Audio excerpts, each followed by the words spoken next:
Kong Duan was tired. Not the normal kind of tired that sleep could fix. This was the deep kind that lived in his bones. He had worked 16 hours straight fixing the thermal systems on Deck 12. His fingers still hurt from holding tools. His back ached from crawling through narrow spaces between pipes. The hallways of residential Block 9 all looked the same. Gray walls. Blue lights. Doors that looked like every other door. Doan had lived on Halo 7's space station for only 3 months. He still got lost sometimes. Tonight, his tired mind was making it worse. He walked past door after door, counting in his head. His room was 7 to 42. The numbers blurred together as he walked. His eyes felt heavy. His feet moved slowly. When he reached what he thought was his door, he pressed his keycard against the panel. The door made a soft sound and slid open. Doan stepped inside without looking up. The first thing he noticed was the light. It was wrong.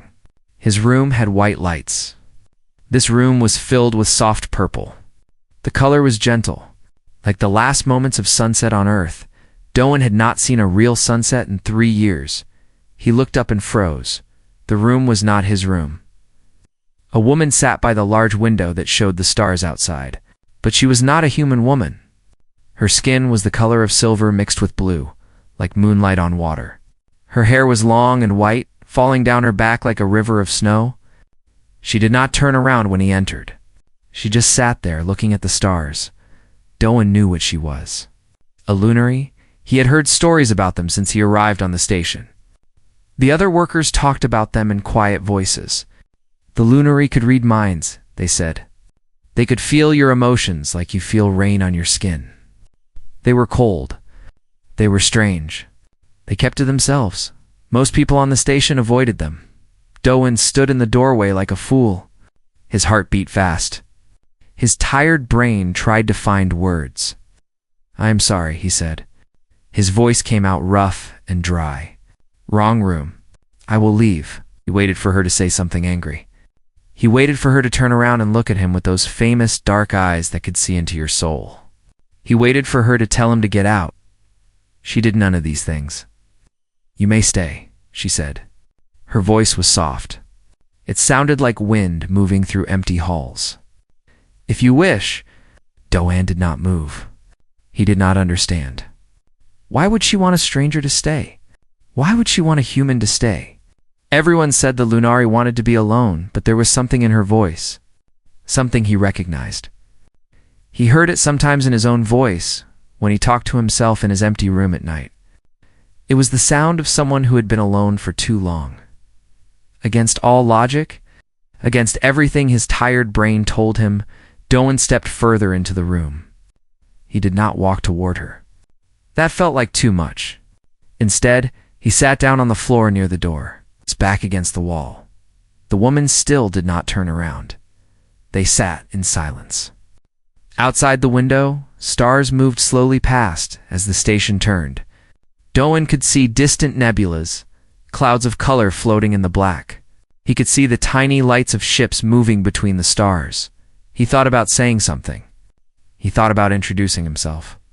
But the silence felt fragile, like thin ice. He was afraid that words would break it, so he said nothing. He just sat there, breathing slowly, feeling his tired body relax. The purple light was warm on his skin. The silence was not empty. It was full of something he could not name. Time passed. Doan did not know how much. His eyes grew heavier. His head began to drop.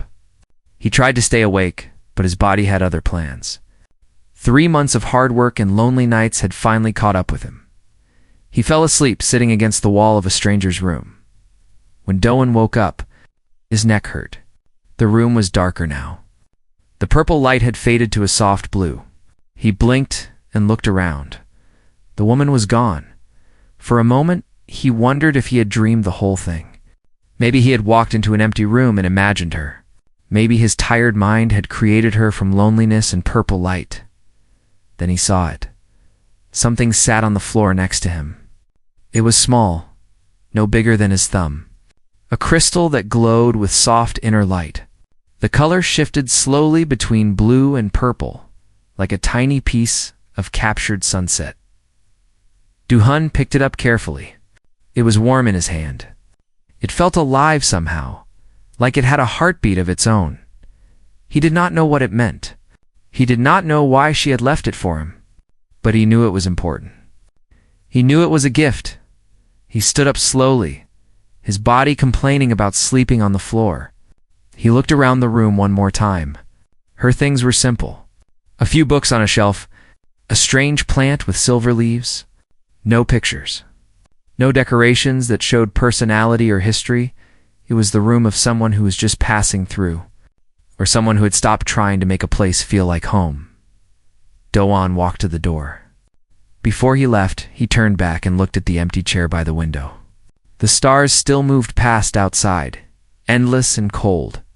"Thank you," he said to the empty room. He did not know if she could hear him. He did not know if she was somewhere in the station, listening with her telepathic mind. But he said it anyway. Then he walked out and found his real room. 742, just 18 doors down. He lay in his bed and held the small crystal up to look at it. The light played across his ceiling, making patterns that looked like water. Du-hun had come to Halo 7 because Earth felt too crowded with memories. He had lost his mother last year. His friends had moved on with their lives. He had nothing to keep him on his home planet. So he took a job far away, hoping that distance would help. It had not helped. Loneliness had followed him across the stars. But tonight, for a few hours, he had not been alone. A stranger had let him stay. A stranger had given him a gift. A stranger had shared her silence with him. He did not know her name. He did not know why she had done it. But as he fell asleep again, the crystal warm in his hand, he made a decision. He would find out. Tomorrow, he would learn about the Lunari. He would learn about the woman with silver blue skin and eyes like dark water. He would find a way to thank her properly, because something had happened in that room. Something small, but important. And Do-won had learned long ago that small things could change everything. Outside his window, the stars kept moving. Inside his hand, the crystal kept glowing. And somewhere on the station, a Lunari woman sat alone again. Wondering why she had asked human to stay, she did not have an answer, but she did not regret it. Do-won spent his free hours in the station library. It was a small room filled with screens and data chips. Most people used it to watch entertainment or send messages home. Do-won used it to learn. He searched for everything he could find about the Lunari. What he found was not happy. The Lunari were an old species. They had traveled between stars when humans were still learning to use fire.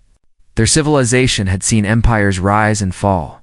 They had watched younger species make the same mistakes over and over again, but their gift was also their curse. Every Lunari could feel the emotions of others. They could not turn it off. When they were near other beings, they felt everything. Every fear, every anger, every hidden shame. For most Lunar, being in a crowd was like standing in a storm of feelings that did not belong to them, so they stayed away from others. They lived alone. They watched from a distance. They wrote down what they saw, but never joined in.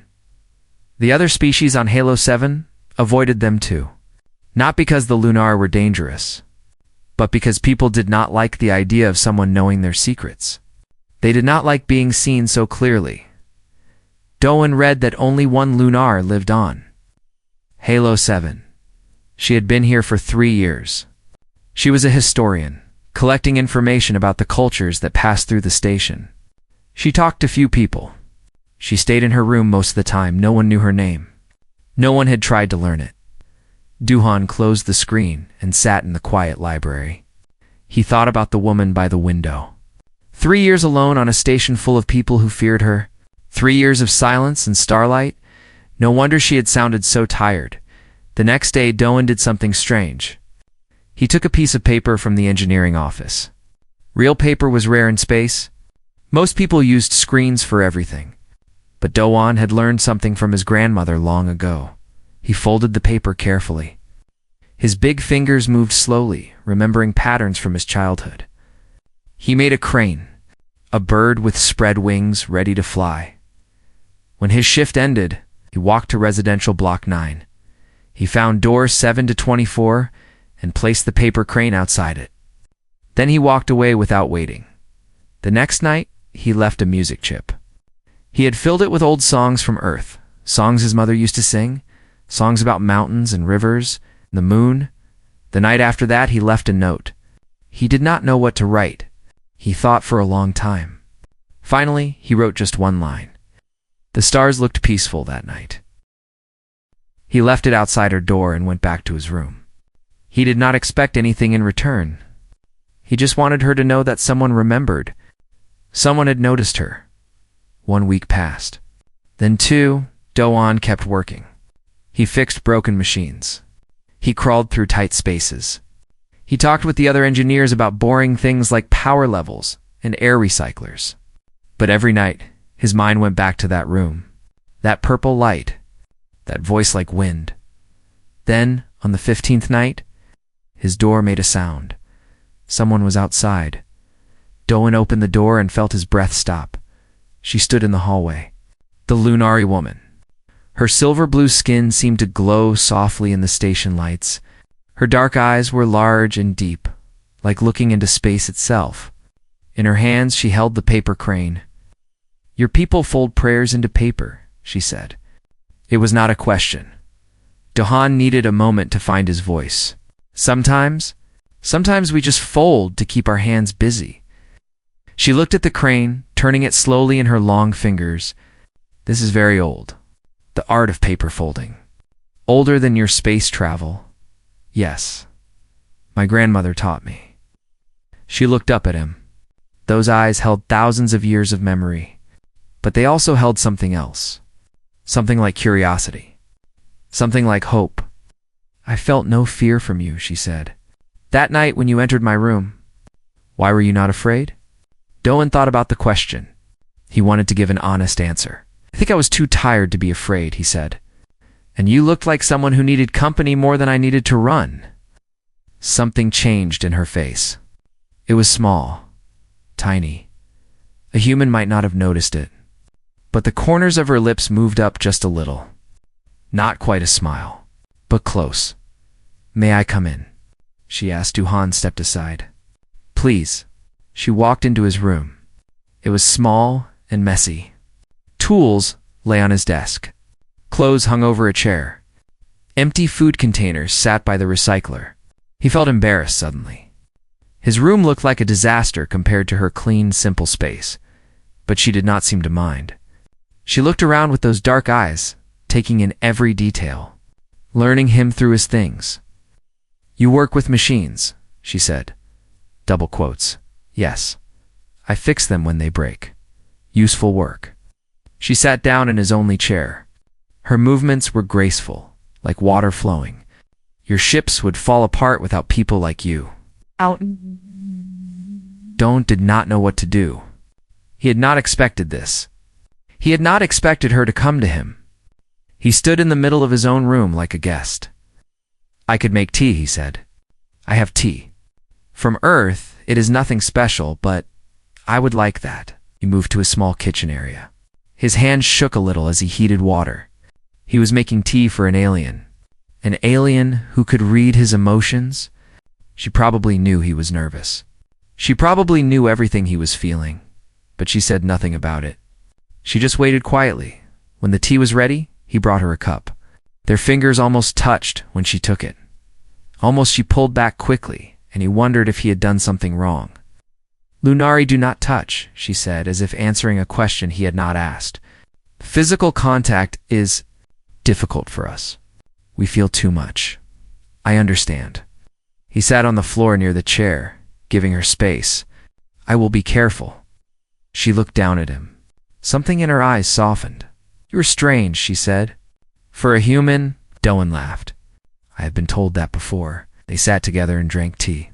She asked him questions about Earth, about his family, about why he had come so far from home. He answered honestly, telling her about his mother's death, about the emptiness that had followed him across the stars. She listened without speaking.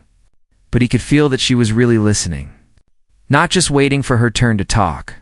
She was taking in every word like it mattered. "I am called Vila," she said finally. Doan.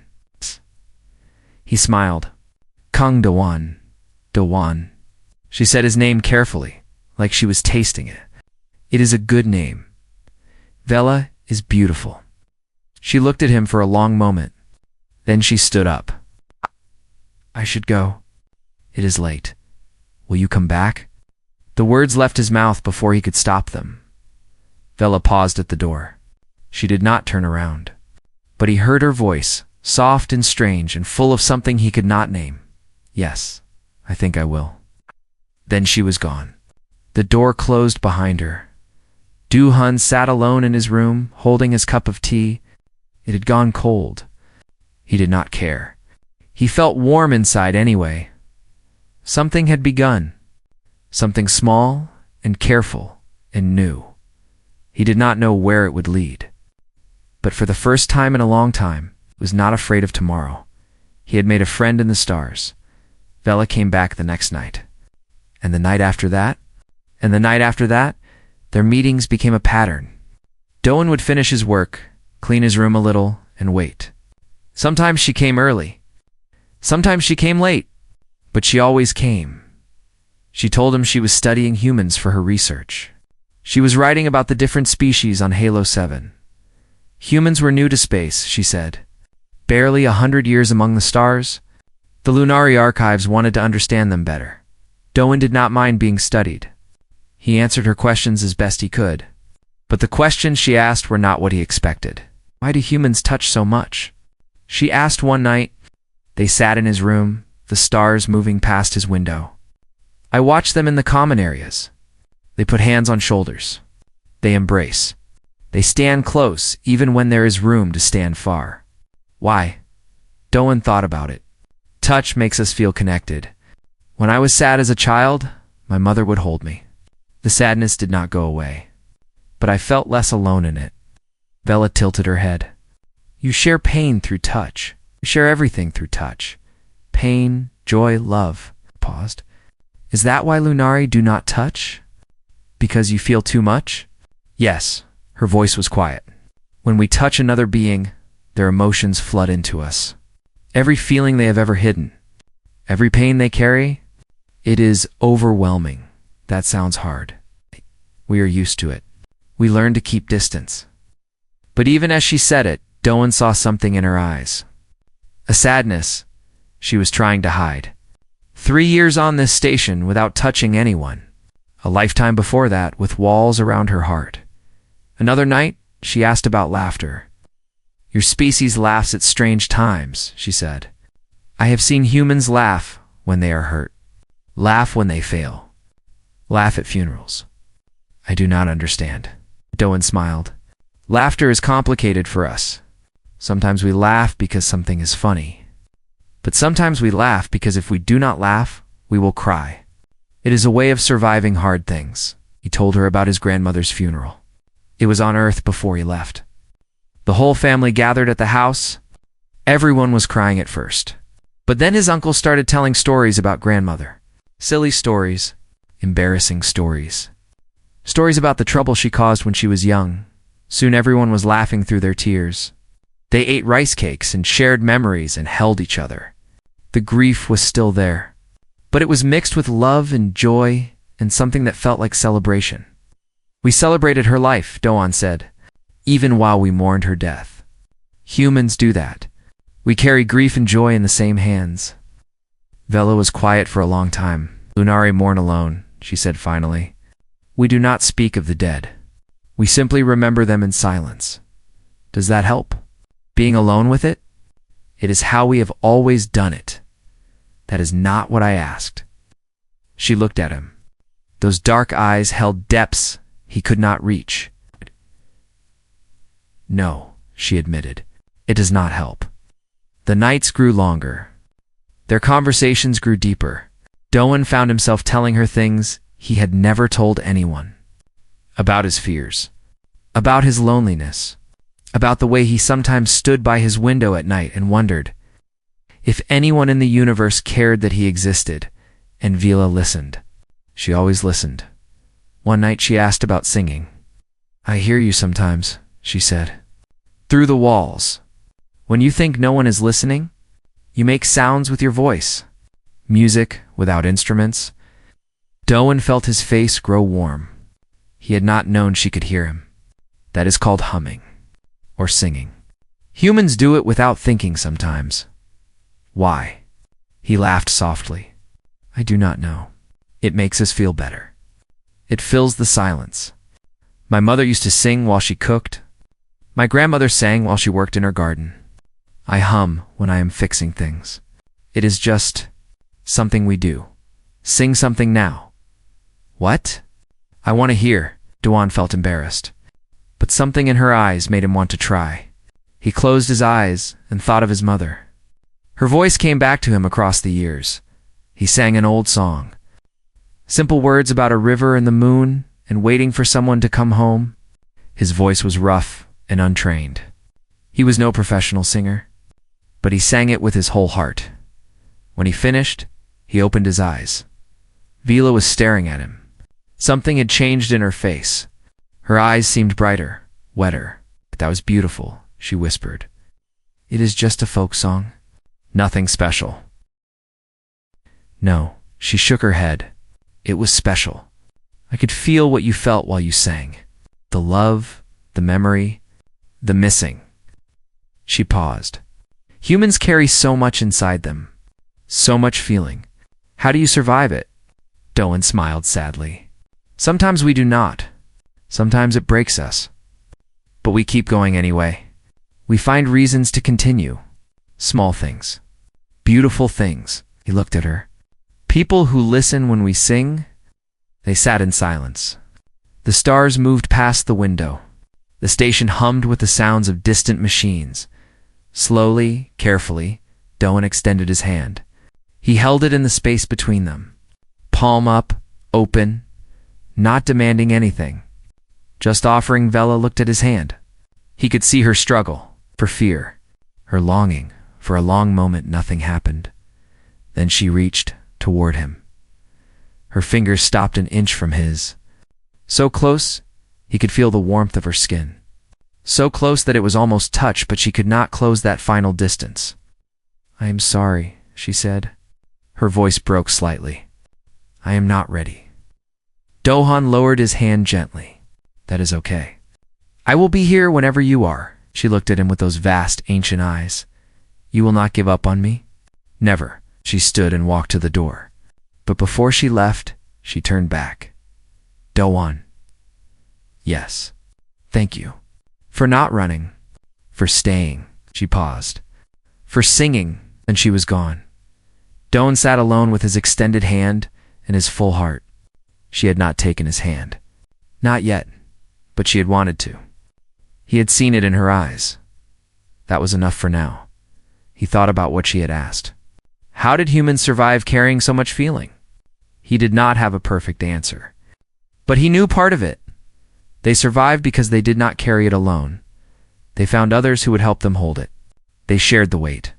They sang songs and told stories and laughed at funerals. They reached out their hands and hoped someone would reach back. That was what humans did. That was what Doan would keep doing until the day she was ready to reach back. The alarm woke the whole station. Doan jumped out of bed, his heart racing. Red lights flashed in his room. A voice spoke from the speakers, calm but urgent. Reactor malfunction in Section 8. Possible breach in Residential Block 9. His block. His home. He was running before he finished thinking. His uniform was half on, his tools grabbed from the desk. In the hallway, other engineers were running too. Everyone knew what a reactor malfunction meant. If they did not fix it, the whole block could be vented into space. Thousands of people lived in Block 9, the next 18. Hours were a blur of sweat and fear and desperate work. Dohan crawled into spaces so tight he could barely breathe. He burned his hands on hot metal. He worked until his vision blurred and his muscles screamed. Around him, other engineers did the same. They did not stop to rest. They did not stop to eat. They just kept working. At hour 12, one of the young engineers started to panic. He said they would never fix it in time. He said they were all going to die. Duhan grabbed him by the shoulders. "We're not dying today," he said. His voice was rough but steady. "Focus on the pipe in front of you. One problem at a time. We do this together." The young man nodded. He wiped his tears and went back to work. At hour 16, they found the main problem. A crack in the cooling system that had grown too large to ignore. Doan volunteered to fix it. The space was too small for anyone else. Only his thin body could fit. He crawled into the gap between walls. The heat was terrible. The metal burned through his gloves. He worked with bleeding fingers, welding the crack closed while his vision went dark around the edges. When he crawled out, the alarm stopped. The reactor was stable. Block 9 was saved. Dohan tried to stand. His legs would not hold him. He fell against the wall, sliding down to the floor. Someone was talking to him. Many people were talking, but their voices sounded far away. Then there was only darkness. He woke in his own room. For a moment, he did not know where he was. The lights were dim. His body felt heavy and strange. His hands were wrapped in white bandages. Someone was kneeling beside his bed. Vilaher. Silver blue skin seemed to glow in the low light. Her dark eyes were fixed on his face. Her hand hovered inches above his forehead, not quite touching. "You are awake," she said. Her voice sounded strange, tight. "I was not sure you would wake." Owen tried to speak. His throat felt like sand. "How long?" 14 hours. The doctors treated your burns. They said you would be fine, but your body needed rest." She paused. "You nearly died. The reactor. It is fixed. Because of you." Her voice grew harder. "You worked until your body failed. You crawled into a space that could have killed you. For strangers, for people who do not even know your name, they needed help. The other workers could have done it. You did not have to be the one." Dohan blinked slowly. There was no time to argue about who would go. The job needed doing. "So I did it," Vila made a sound. It was almost a laugh, but not quite. "It was too bitter. I watched from the observation deck," she said. "I could feel the emotions of everyone in the block. Fear, panic, despair. But from you, I felt only focus. And care? You cared about them. All of them. Even the ones who avoid you because you spend time with me. They are still people. They treat you badly because of me. They whisper about you. They think you are strange for befriending a Lunari," her voice cracked. "And still, you almost died saving them. Why?" Dohan reached up with his bandaged hand. "Moving hurt? Everything hurt. But he needed her to understand. Because that is what humans do," he said. "We help each other. Even when it is hard. Even when the people we help do not deserve it. We do it anyway. Because maybe next time, we will be the ones who need help. And we hope someone will be there for us." Bella stared at him. Her eyes were wet. Lunari could cry, he realized. He had not known that before. "Your species is impossible," she whispered. "You are illogical, irrational. You destroy yourselves for strangers. Yes, it makes no sense. I know. Then why?" Her voice broke fully now. Tears ran down her silver cheeks. "Why would you risk everything for people who do not matter to you?" Dohan smiled weakly. "Everyone matters. That is the point." Vela was silent for a long moment. Her whole body trembled. He could see her fighting with herself. Fighting against centuries of Lunari teaching. Fighting against the fear that had kept her isolated for so long. Then she moved. Slowly, carefully, like touching fire, she placed her hand against his. The contact was electric. Doan felt something flow between them. Her cold fingers against his warm skin. Her fear mixing with his exhaustion. Her loneliness meeting his, and underneath it all, something else. Something that had been growing for weeks. In both of them, Vela gasped. Her eyes went wide. "So this is what it feels like," she whispered. Warmth. Doan squeezed her hand gently. Welcome to being human. She laughed.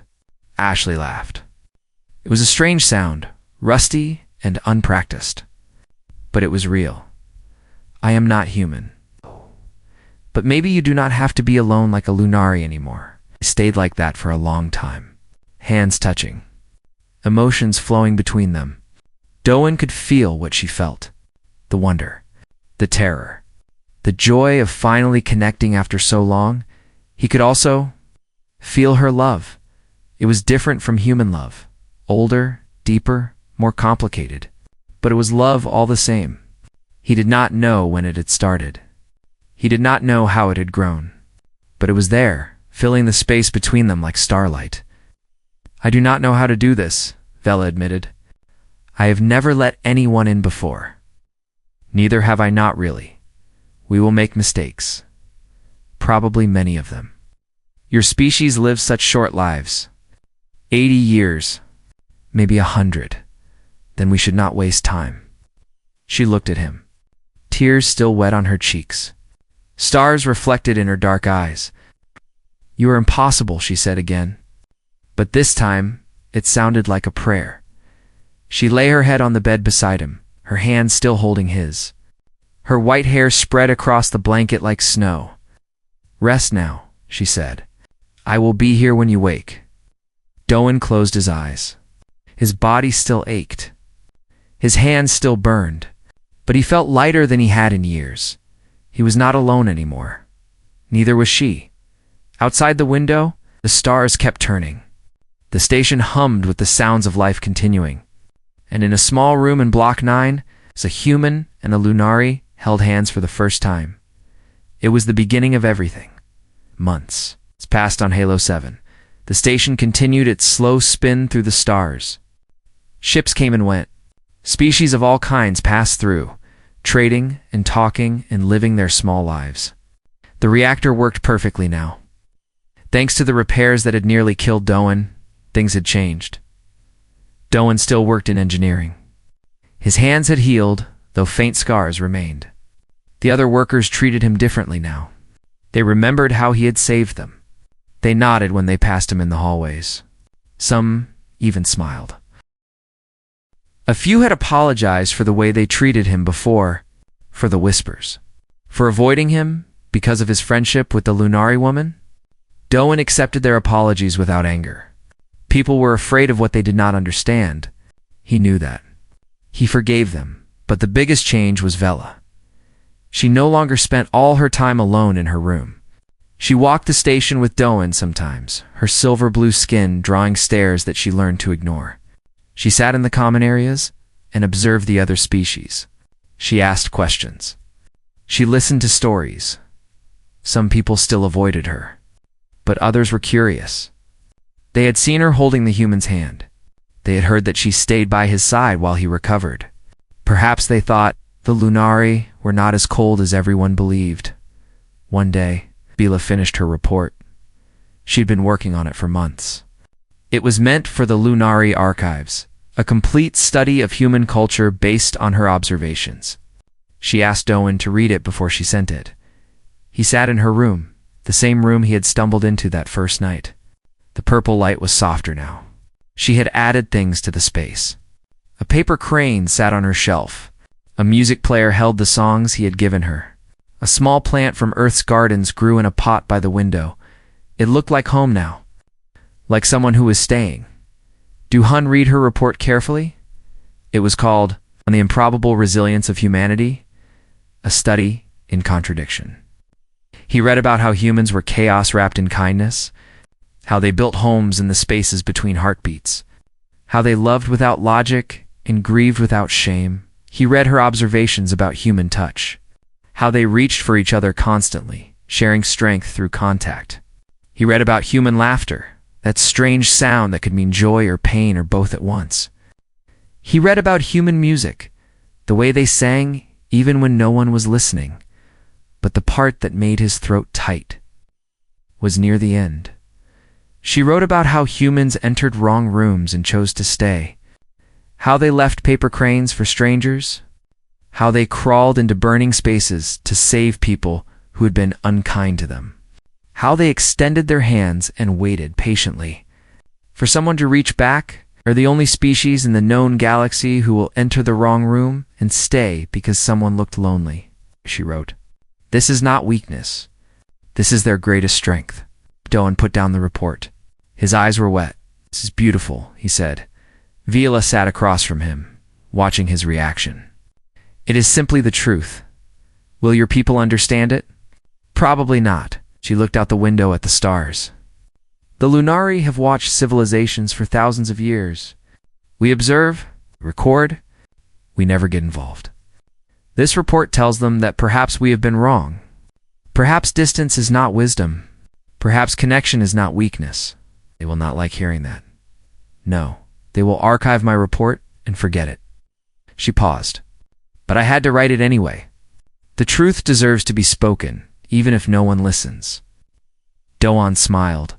That sounds like something a human would say. Perhaps you have infected me. She submitted the report the next day. Her elders responded within a week. They were disturbed by her conclusions, they said. Her observations seemed compromised by personal involvement. They recommended she return home to clear her mind. Vila read their message and closed it without reply. Will you go back? Doan asked. He tried to keep his voice steady, but she could feel his fear. She always could, no. She took his hand, something that had become natural between them now. I have spent centuries alone among my people. I have spent months connected here. She looked at him with those deep eyes. I choose connection. Doan's heart felt too big for his chest. Are you sure? Your people, your home. Home is not a place. I learned that from humans. She squeezed his hand. Home is where you choose to stay. That evening, Doan went to the observation deck. It was his favorite spot on the station. Huge windows showed the stars in all directions. He could see nebulas and distant galaxies and the endless black that held everything together. He stood by the window, started humming. That old song his mother loved. The one about the river and the moon. After a few minutes, he heard footsteps behind him. He did not turn around. He knew who it was.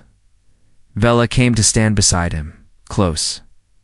Closer than Lunar ever stood with anyone. Her shoulder almost touched his. I submitted my report, she said. I know, they did not understand it. I know. But I do not care. She paused. I told them the truth about your species, that you are loud, irrational, and impossibly warm. That you make loneliness feel like a choice rather than a sentence. Doan laughed. That strange human sound that still surprised her every time, even after all these months. Sounds about right, he said. She reached for his hand. No hesitation this time. Her fingers wove between his like they belonged there. They stood together, looking at the stars. The station hummed around them. Somewhere in the hallways, people were living their lives. Working, talking, laughing, the sounds of existence continuing. Doan. Yes. Do you remember the first night, when you entered my room? Every detail I did not tell you to leave. She turned to look at him. I have asked myself why many times. I did not know you. I had no reason to trust you. But I asked you to stay.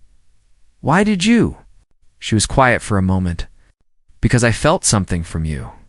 Through the walls, through the door, before you even entered. You were lonely. And tired. And lost. Like me. She paused. I thought, just for one night, maybe being lost together would be better than being lost alone. Doan turned to face her. He reached up with his free hand and touched her cheek gently. Her skin was cool under his warm fingers. He felt her emotions flow into him through the contact. Wonder. Peace. Love. You were right, he said. Being lost together is much better. She smiled. A real smile this time. Full and bright. She was still learning how to smile, but she was getting better. I love you, she said. The words came out careful, like she was testing them. That is the human phrase. I love you. It does not fully capture what I feel. It is too small, but it is the closest I can find. Doan felt tears on his cheeks. He did not wipe them away. I love you too. and you are right. The words are too small, but they are the best we have. Outside the window, stars drifted past in silence. Ancient light from ancient fires, cold and distant and forever.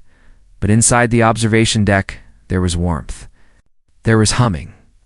There was a human who had opened the wrong door and a Lunari who had asked him to stay. She had spent centuries watching, observing, never participating. He had spent years running, escaping, never connecting, but they had found each other in the space between stars, in a room filled with purple light, in a silence that became a conversation, in a hand extended and a hand finally reaching back. This was the truth Vela had written about. The impossible, illogical, beautiful truth of humanity. They did not give up on people. They stayed. They sang. They loved without reason and hoped without evidence. And sometimes, if you were very lucky, they stumbled into your room by mistake, changed everything. The stars kept turning, the station kept spinning, and two people who had been lost found their way home together.